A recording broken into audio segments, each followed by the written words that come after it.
Mas não tem resquício disso aí. Ah, mas depois caiu tudo.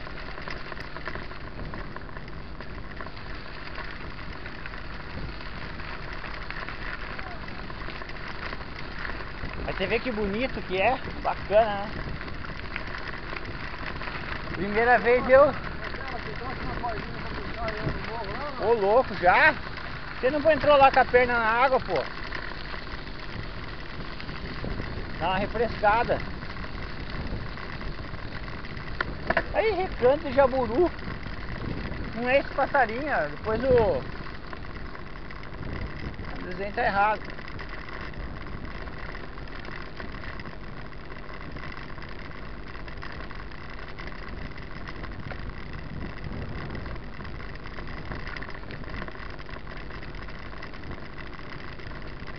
É, que levou o cara a fazer uma fábrica aqui.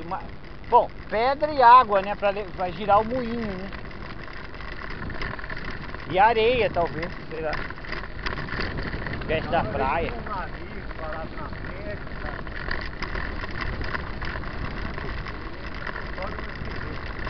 Existe, na internet você procura, não acha. Dá uma olhada pra você. Estranho.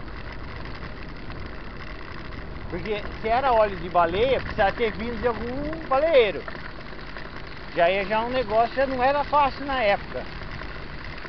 Estranho, né?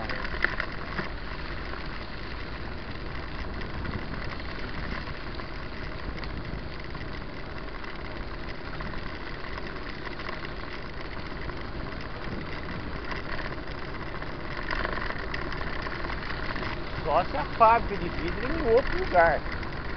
Isso aí é uma parte dela, sei lá.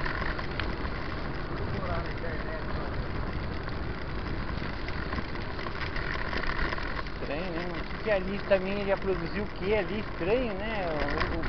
O tamanho do negócio.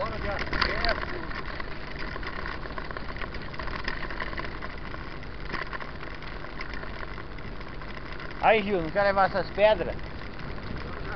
Um jardim, ó. Então, aí aqui, ó. Ah, o castelo? Ah, é. Lembro. Tá construindo ainda. Agora que eu vi.